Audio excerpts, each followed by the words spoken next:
Dosja e SPAK për korrupsionin e Ilir Metës dhe Monika Kryemadhit vizaton LSI-n si një repart korrupsioni dhe plaçkitje, me në krye çiftin Meta Kryemadhi, te i cili raportonin si ushtar ministrat dhe drejtorët e partisë, për ecurinë e realizimit të aferave dhe për veprimet dhe sjelljet e shokëve, ndërsa për çdo aferë të realizuar dorëzonin tek Meta ose Kryemadhi pjesën e parave produkti i operacionit korruptiv. Dosja e SPAK tregon se si ish ministri i transporteve Edmond Haxhinasto raportonte dhe spiononte drejtorët tek Monika Kryemadhi, ndërsa ishte ngarkuar për finalizimin e aferës së shtrimit të fibrave optike nga kompanitë e Adrian Shatkut, kushëririt të Monikës, i cili shërbente si bankomat për çiftin. Haxhinasto angazhohet me urdhër të Metës për t'ia hequr këtë të drejtë kompanisë së Bashkim Ulajt dhe për t'ia dhënë kushëririt të Monikës. Në vitin 2013 Ilir Meta e thirrri Edmond Haxhinaston tek vila në Gjirin e Lalzit, vilë e cila ishte kthyer në maks dhe vend poshtërimi për drejtorët dhe ministrat, të cilët nuk respektonin rregullin e pashkruar për ndarjen e parave për çdo aferë të finalizuar. Kur një ministër apo drejtor i LSI-s thirrej nga Meta tek vila në Lalez, kishte 3 opsione: përgëzim për punët e kryera, ngarkim të detyrave të reja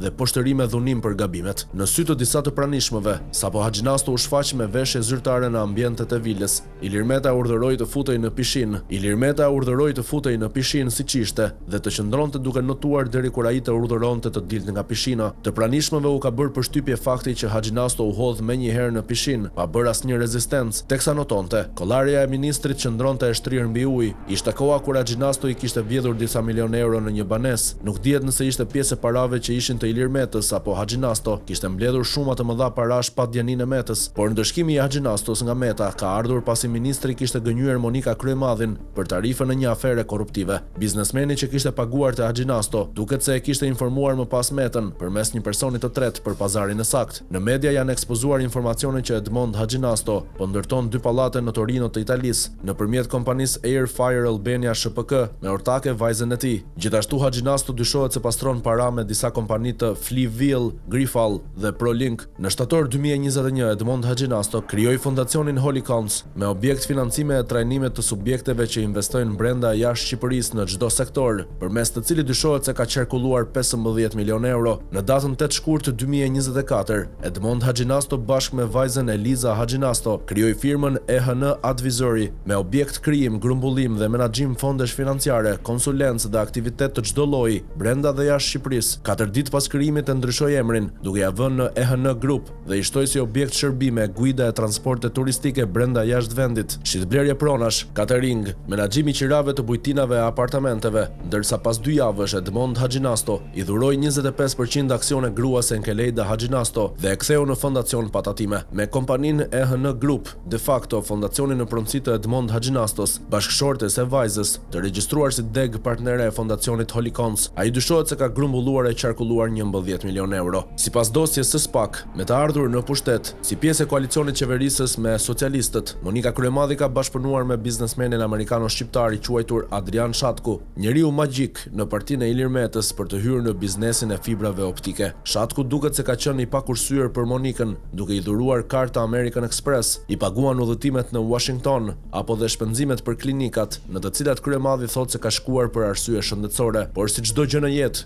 çdo shërbim ka dhe një çmim, dhe në këmbim Monika kërkonte që biznesmeni amerikano-shqiptar të merrte 2 kontrata koncesionare në telekomunikacion për shtrimin e kabllove optik dhe interkoneksioni për thirrjet ndërkombëtare telefonike. Për të siguruar këto 2 kontrata, SPAK-u, duke ju referuar komunikimeve dhe dokumenteve shkresore, dyshon se Monika Kryemadhi vuri në lëvizje ministri dhe drejtori të rëndësishme që drejtoheshin nga përfaqësues të LSI-s në mënyrë që miku i saj të merrte 2 koncesione. Rezulton që përpjekja e Monika Kryemadhit dhe Ilir Metës për të kaluar një VKM që e shbën monopolin e fibrave optike është refuzuar për të firmosur nga Edi Rama. Si mburoj apo pengesë, është përdorur mosdakordësia e ministres Milena Harito. Ajo që thot Milena është bizare. Ato përveç prishjes së monopolit, duhen ndjekur për dëme financiare, i shkruan biznesmeni Kryemadhit. Duke hasur pengesën Harito, Monika Kryemadhi ka nxitur ministrin Edmond Haxhinasto për të kaluar një rregullore që rrëzonte monopolin e kompanisë. Dokumentet e prokurorëve tregojnë se Kryemadhi përfshihet të ndjeshëm edhe me shumë intensitet që në një kohë sa më të shpejtë të rrëzohet monopoli i shtrimit të fibrave optike, ndërsa kushëriri i saj duket se po humbte durimin. Ka ndonjë të re me kablon?